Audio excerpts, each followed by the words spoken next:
Students, आज हम गजानन माधव मुक्तिबोध की एक और कविता एक रग का राग पढ़ेंगे।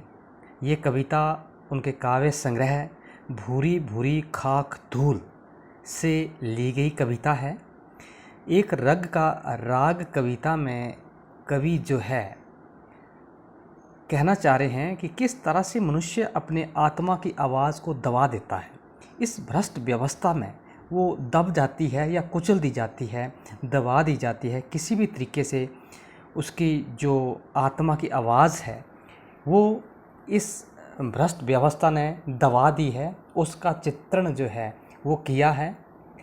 जिस तरह से एक रग नब्ज़ हमारी नाड़ी जो चल रही होती है वो जीना चाहती है, अपने तरीके से चलना चाहती है, परंतु ज़माना या फिर ये भ्रष्ट व्यवस्था उस रग को, उस नाड़ी को, उस नब्ज़ को अपने तरीके से चलाना चाहता है। तो एक रग का राग जो आपकी कविता इसमें ये कह रहा है, ज़माने की वक्त और बेवक्त धड़कती धुक धुकी नाड़ियाँ फड़कती देखकर खुश हुए हम की। कवि कहता है कि ज़माने की नब्ज़, ज़माना, ये जो ज़माना है, ये समय है, ज़माने की नब्ज़ भी वक्त बेवक्त, समय और कुसमय, चलती धड़कती धुक धुकी। ज़माने की नब्ज़ जो है समय और कुसमय असंयमित गति से चलती रहती है, चलने लगी है। असंयमित गति से ज़माने की जो नब्ज़ है वो समय, ज़माने की जो नाड़ी है वो समय या असमय, समय या कुसमय असंयमित तरीके से, अपने तरीके से चलने लगी है।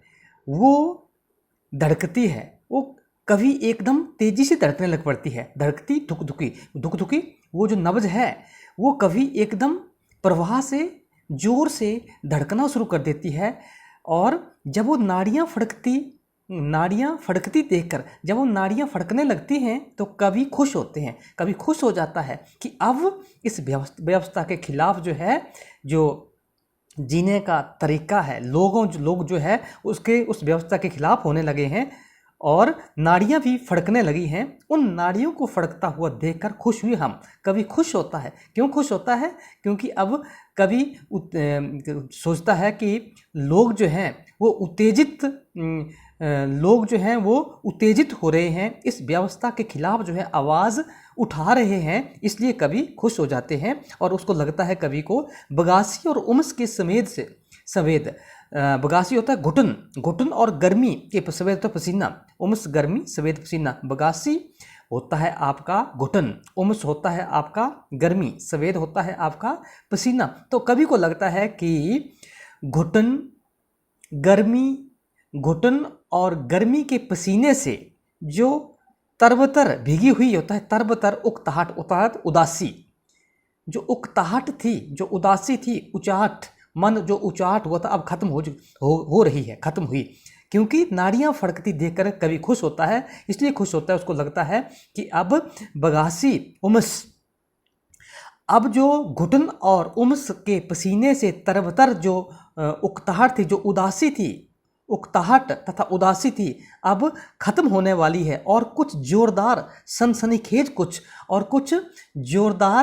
सनसनीखेज बातें जो हैं वो सुनने को मिलेंगी। गरम गरम चाय के साथ साथ मिल गई ऐसी बात, गरम गरम चाय के साथ साथ ऐसी बात जो है अब सुनने को मिलेगी, क्योंकि अब नाड़ियाँ जो हैं फड़कने लग पड़ी हैं। तो गरम गरम चाय के साथ ऐसी बात अब सुनने को मिलेगी। सनसनीखेज, कुछ ऐसी बातें जो कि सनसनी फैला दे, और ज़ोरदार तरीके वाली आवाज़ें जो कि एकदम सनसनी फैला दें। गरम गरम चाय के साथ ऐसी बातें अब सुनने को मिलेगी जिससे कि ढीली रगें तन जाएगी। जैसे जो हमारी जो रगें थी, हमारी जो नसें थी, जो ढीली पड़ गई थी, इस व्यवस्था के खिलाफ लड़ने को हम ढीले पड़ गए थे, हमारी नसें ढीली पड़ गई थी। अब जिससे कि ढीली रगें तन जाएं, हमारी रगें, जो नसें हमारी ढीली पड़ गई हैं, ऐसी बात अब सुनने को मिलेगी ताकि वो उनमें तनाव आ जाए, वो तन जाएं।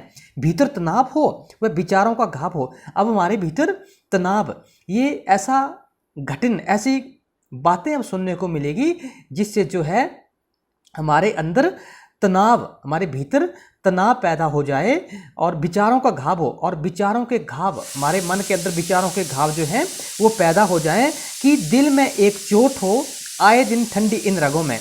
ऐसी बातें सुनने को मिले कि दिल में घाव, दिल में एक चोट जो है वो लग जाए।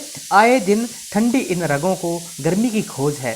कहता है आए दिन ठंडी इन रगों को गर्मी की खोज है। ये जो रगें जो हैं वो ठंडी पड़ गई हैं आए दिन, तो अब इन रगों को गर्मी की खोज है। अब ये रगें जो हैं गर्म, ठंडी पड़ गई थी, जो रगें हैं हमारी, जो नसें ठंडी पड़ चुकी थी, जो कुछ नहीं कर रही थी, व्यवस्था के खिलाफ ठंडी पड़ चुकी थी, अब इन रगों में गर्मी की खोज है, इनको गर्मी मिलनी चाहिए। वैसे यह जिंदगी भोजन है, मौज है। वैसे ये जिंदगी, अच्छा, वैसे यह जिंदगी भोजन है, मौज है। वैसे कहता है, अगर कवि व्यंग्य कर रहा है कि जिसने कुछ नहीं करना है, मजाक में कह रहा है कि जिनको समाज और देश की चिंता नहीं है, उनके लिए तो ये जिंदगी भोजन है और मौज है। भोजन है और उनके लिए ये जिंदगी मौज है, वो मौज मस्ती कर रहे हैं। उनको, जिनको समाज की चिंता नहीं है, उनके लिए ये समय अच्छा है। खाते पीते सोते जागते वो जिंदगी जो है तो गुजार रहे हैं, उनके लिए मौज ही मौज है। ठीक है। समाज के जितने भी निंदा प्रवाह हैं सब उन्हें याद है। कवि कहता है कि समाज में जितनी भी निंदाएं होती हैं, समाज में जो आदमी अच्छा करता है उसकी निंदा होती है। समाज में जितने भी निंदा प्रवाह हैं, समाज में जितने भी निंदा हैं, प्रवाह हैं, प्रवाद हैं, सॉरी, निंदा प्रवाद हैं, निंदा प्रवाद अफवाहें, जितने भी अफवाहें हैं, निंदा है, सब हमें याद है। कवि कहता है वो सब हमें याद है। जितनी भी आलोचनाएं हैं वो मुझे याद है। हर एक का चेहरा व जीवन रहस्य हम जानते हैं। कवि कहता है कि हर मनुष्य का चेहरा हम पहचानते हैं। उसका जीवन का रहस्य, उसका चाल चरित्र, जीवन का रहस्य उसके चेहरे से परिचित हैं। हर एक मनुष्य के चेहरे के परिचित हैं। अंधा कौन, बहरा कौन, एक नेत्र कौन। कवि कहता है मुझे पता है कौन अंधा है, कौन बहरा है और कौन काना है, एक नेत्र का है। कौन कहाँ उठा है और किसका कहाँ उठना बैठना है, ये मैं सब कुछ जानता हूँ। कवि कहता है कि हर एक का चेहरा, जीवन रहस्य को हम जानते हैं कि कौन अंधा है, कौन बहरा है, कौन काना है और कौन कहाँ उठा है, किसका कहाँ पर उठना बैठना है, वो सब मुझे अच्छी तरीके से आता है। सब हमें मालूम, हर एक चीज़ का हमें पता है। कौन किस उल्लू का कितना पट्टा है, और हमें ये भी पता है कि कौन किस मूर्ख राजनेता के उल्लू का पट्टा है, कौन किस उल्लू का कितना पट्टा है। मतलब किसी मूर्ख राजनेता या भ्रष्ट लोगों का कितना गुलाम है, ये मुझे पता है। कौन किस उल्लू का कितना पट्टा है, मतलब उल्लू का पट्टा होना एक मुहावरे का प्रयोग हुआ यहाँ पर कि राजनेताओं का जो पिछलग्गू होते हैं, राजनेताओं के जो चमचागिरी करते हैं, वो कह रहा है कि कौन किस उल्लू का कितना पट्टा है, कितना बड़ा वो चमचा है, कितना बड़ा जो है वो गुलाम है या शिष्य है। सब हमें मालूम, हर एक चीज़ हमें पता है, हमें मालूम है। चाहो तो समाजी शोषण करेगी सब पाचन क्रिया की, सब, अगर आप, हमें सब कुछ पता है, हर एक चीज़। ये जो शोषण चल रहा है हमारे समाज में, शोषण क्रिया है, गरीबों का जो शोषण होता है, चाहो तो समाजी, ये समाजी जो शोषण क्रिया है, जो शोषण होता है, सब पाचन क्रिया की सब आंतड़ियाँ जो 50 समाज में क्या हो रहा है, समाज में किस तरह से सामाजिक शोषण की सारी परतें आप चाहो तो मैं उघाड़ कर रख दूं, शोषण प्रक्रिया की सारी परतें उघाड़ कर, पाचन क्रिया की सब परतें, जो पाचन क्रिया किस तरह से गरीबों को, सत्ताधारी लोग जो हैं गरीबों को खा रहे हैं, गरीबों के अन्न को खा रहे हैं, गरीबों के पैसे को खा रहे हैं। पाचन क्रिया की सब आंतड़ियाँ, उनकी जो पाचन क्रिया है बहुत सख्त है, सब कुछ खा जा रहे हैं। समाज की शोषण क्रिया और उनकी पाचन क्रिया की सब आंतड़ियाँ अगर आप चाहो तो मैं उन सभी की आंतड़ियाँ निकाल कर टेबल पर रख दूं और देख लो कि कितनी सख्त हैं इनकी पाचन क्रिया से मैं परिचित हूँ। बहुत ज़्यादा पाचन क्रिया है, सब कुछ पचा रहे हैं, खा रहे हैं। व्यंग्य कर रहा है यहाँ पर कवि, कहता है उनकी आंतड़ियाँ जो है टेबल पर रख दूं कि तुम भी निहार लो, और तो निहारना होता है देखना, कि तुम भी इस पाचन क्रिया को देख लो, वह हम भी निरख लें और हम भी इनको देख लें, हम भी इनको निरख लें, मैं भी इनको देख लूँ और तुम भी देख लो। और चाहो तो निज की ही खोपड़ी की हड्डी के बक्से को खोलकर आपके सामने, और अगर आप चाहो, अगर फिर भी आपको तसल्ली नहीं होती है, तो अगर आप चाहते हो तो निज, मैं अपनी खोपड़ी की हड्डी के बक्से, जो मेरा खोपड़ी की, मैं अपनी पूरी खोपड़ी को खोलकर आपके सामने भेजा उतार दें कि भेजा उघाड़ दें, मैं अपना भेजा ही उघाड़ कर रख दूं। अगर आप चाहो तो मुझे पता है सब कुछ, मेरे दिमाग के अंदर क्या चला हुआ है, आप चाहो तो मैं अपनी खोपड़ी को खोलकर सबके सामने जो है रख दूं। आप जो कुछ भी है वह आप खुद देख लो कि मेरे अंदर क्या है। मेरे अंदर बहुत कुछ राज छुपे हुए हैं मेरे दिमाग के अंदर, मैं बताना चाहता हूँ, मैं बता सकता हूँ। अगर आपको फिर भी विश्वास नहीं है तो मैं अपनी खोपड़ी की जो हड्डी है उसको हड्डी के बक्से को खोलकर, मतलब अपनी खोपड़ी निकालकर आपके सामने रख दूँ, भेजा उतार दें, मैं अपना भेजा उतार कर, मेरा दिमाग जो है वो उतार दें, या भेजा उघाड़ दूँ, मैं भेजा उघाड़ दूँ, मतलब या आपको अपना भेजा जो है वो भेज देता हूँ। मेरे दिमाग के अंदर क्या है वो सब कुछ मैं आपको भेज देता हूँ।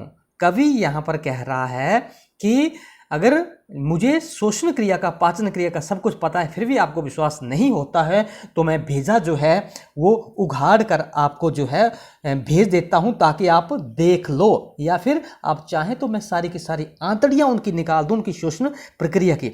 लेकिन अब लगता है ये सब व्यर्थ है, परंतु कवि एकाएक जो है, कवि जो है उसको लगता है कि ये सब व्यर्थ है, शायद ये ना हो।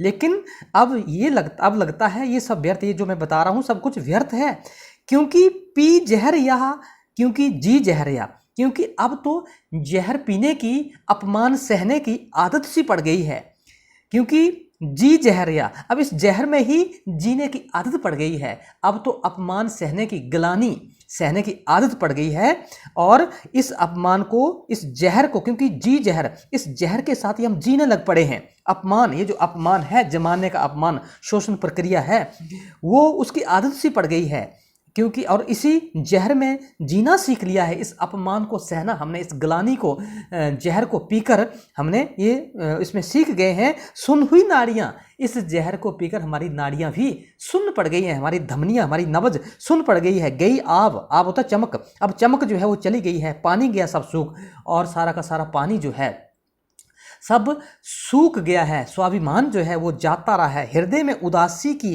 फैली है मटमैली कीचड़ की खाइयाँ, और हृदय में अब उदासी की मटमैली कीचड़ की खाड़ियाँ जो हैं वो फैल चुकी हैं।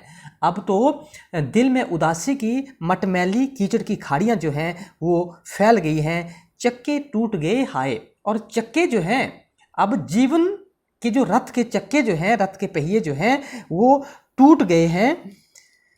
ग्राम्य रम्य वृक्ष तले पिकनिक को निकली हुई जिंदगी की नई बैलगाड़ियाँ, और जिंदगी की जो बैलगाड़ियाँ हैं, जो हम पिकनिक मनाने के लिए चल पड़े थे, जो पिकनिक मनाने के लिए, अर्थात एक अच्छा जीवन जो हमारे दिमाग में आ रहा था उसको करने के लिए जो जा रहे थे हम, इस शोषण से मुक्ति के लिए जिंदगी की नई बैलगाड़ियाँ जो थी, पिकनिक को निकली हुई गाड़ियाँ जो थी, अब ग्राम्य रम्य वृक्ष तले, गाँव में सुंदर वृक्ष के नीचे, गांव में सुंदर वृक्ष के नीचे जो है आज वो बैठने को, आराम करने को विवश हैं, क्योंकि उनके चक्के जो हैं वो टूट गए हैं, गाड़ी के, बैलगाड़ियों के पहिए टूट गए। पिकनिक को निकली हुई जिंदगी की नई बैलगाड़ियाँ, जिंदगी को नई बैलगाड़ियाँ जो पिकनिक को निकली थी, एक अच्छा जीवन जीने को हम ललायित थे, आज वो भी ग्राम्य रम्य वृक्ष तले, गाँव के सुंदर वृक्ष के नीचे अब आराम करने को, नीचे उतरकर बैठने को, क्योंकि वो बैठने को परेशान, क्योंकि गाड़ी के पहिए जो हैं टूट गए हैं। टूट गई निरुपाय, अब सब कुछ जो है वो टूट गया है, अब निरुपाय, असहाय होकर, असहाय हो गए हैं। सौंदर्य छूता नहीं शिराओं में, हल्की सी मूर्छ चेतना निर्वीर्य। सौंदर्य अब जो है सुंदरता, असहाय वृक्षों के नीचे अब इनकी सुंदरता की चेतना जो है, सौंदर्य छूता नहीं। अब जो सौंदर्य चेतना है इस मुसीबत के कारण अब कुंठित हो गई है, कुंठा में आ गई है, उनको छू नहीं रहा है। शिराओं में हल्की सी मूर्छ और जो शिराएं हैं, नसें हैं, वो बेहोश हो गई हैं। चेतना निर्वीर, असहाय होगा। निर्वीर होता है शक्तिहीन, बिना वीर्य के शक्तिहीन, बिना शक्ति के अब वो चेतनाहीन, मूर्छित हो गई हैं। दार्शनिक मर्मी अब कोई सरगर्मी अब छू नहीं पाती। अब कोई दार्शनिक विचार, दार्शनिक चिंता या प्रभावी नहीं रहा है। अब कोई दार्शनिक मर्मी, कोई भी सरगर्मी, दार्शनिक मर्मी होता है, मर्म होता है विचार। अब कोई विचार जो है वो दार्शनिक विचार तथा सरगर्मी, कोई भी क्रियाशीलता आज के उदासीन मनुष्य में छू नहीं पाती। आज जो मनुष्य उदासीन हो गया है, दार्शनिक मर्मी अब कोई सरगर्मी अब छू नहीं पाती। कोई भी सरगर्मी, कोई भी दार्शनिक विचार, दार्शनिक चिंता अब मनुष्य को, आज के मनुष्य को में कोई भी उदासीन मनुष्य में कुछ विशेष नहीं रहा है। हमें तो अपने बैंक नोटों की सत्यों में बू खूब आती है और हमें अर्थात पूंजीपतियों को तो अब बैंक पूंजी में ही, नोटों के ढेर में ही जीवन का लक्ष्य दिखाई देता है कि नोटों के ढेर जो है उसमें जीवन का लक्ष्य जो है वो दिखाई देता है। एकमात्र उद्देश्य उनका जीने का, एकमात्र उद्देश्य जो है वो जीने का क्या है? हृदय की लुटिया में, दिमाग की मोरी में पानी डाल। उनकी हृदय रूपी लोटे में और दिमाग की मोरी छिद्रों में, दिमाग के छिद्रों से पानी डालना और जो जमी हुई काई को सब निकालना। अब उनको एकमात्र उद्देश्य है कि जो उनके हृदय में जो तरह तरह के विचार, एक अच्छी जिंदगी जीने के विचार, शोषण से मुक्ति के जो विचार जो थे उठते थे, उसका अब उसको हटाने का एकमात्र उनका उद्देश्य है कि उनके दिल रूपी लोटे में, दिमाग मोरी होता है छिद्र या नाली, दिमाग रूपी नाली में पानी डालकर जमी हुई काई सब निकालना। जो काई जमी है, जो एक उकताहट की काई थी, उसको निकालने में लग गए हैं लोग। अब कुछ नहीं कर रहे हैं, उसमें जीना शुरू कर दिया है। और जो पूंजीपति लोग हैं उनके दिमाग में जो कभी कभार आता है कि जो विवेक है उनका, वो उनको ना सताए, उस विवेक को, उस विवेक रूपी काई को साफ करना चाह रहे हैं। एकमात्र लक्ष्य की विचलित ना हो जाएं, विवेक सताए ना, उनका विवेक जो है वो सताए ना और अपने एकमात्र लक्ष्य से विचलित ना हो जाए। कौन सा लक्ष्य? उनका पैसा कमाने का लक्ष्य है, विवेक नहीं है। जो पैसा पूंजीपति लोग हैं वो विवेक उनको नहीं सताए, इसलिए वो हृदय में, दिमाग की छिद्रों में से पानी डाल रहे हैं, क्योंकि ताकि उनका विवेक जो है ना सताए, ना जिंदगी को बेचैन करे हुआ, और उनकी जिंदगी को कभी भी बेचैन ना करे, उनकी आत्मा को जरा भी तंग ना करे। क्योंकि आत्मा को तंग करती हैं ये चीज़ें कि हम क्या जी रहे हैं, किस तरह से जी रहे हैं। परंतु पूंजीपति लोगों का एकमात्र मकसद है कि बैंक नोटों में, बैंकों की गड्डियों में, नोटों के ढेर में ही जीवन का आखिरी लक्ष्य उन्होंने कर लिया है। और उनके दिमाग में जो उठता था बात कि हम इस शोषण से लड़ेंगे, ये गलत है, परंतु अब उनको गलत कुछ नहीं दिखता है। उनका एकमात्र उद्देश्य है कि हृदय रूपी लोटे में, दिमाग की छिद्रों में से पानी डालकर जो जमी हुई काई है, जो एक विवेक है, उस विवेक को साफ कर देना चाहते हैं। और उनका एकमात्र लक्ष्य है कि उनका विवेक कभी जीवन में सताए ना जिंदगी को बेचैन करे हुआ, कभी भी जिंदगी को हमारी बेचैन ना करे। यहाँ तक ही पढ़ेंगे, लंबी कविता है और उसके बाद जो है हम अगले उसमें वीडियो में आपको बताऊंगा। इस कविता को पूरे ध्यान से पढ़ना है, बहुत लंबी है और बहुत मर्मस्पर्शी कविता जो है ये है। ध्यान से इसको आपने पढ़ना है और इसको इसकी व्याख्या जो है वो आपने समझनी है। अगर कोई प्रॉब्लम आए तो मुझे आप मैसेज कर सकते हो। धन्यवाद।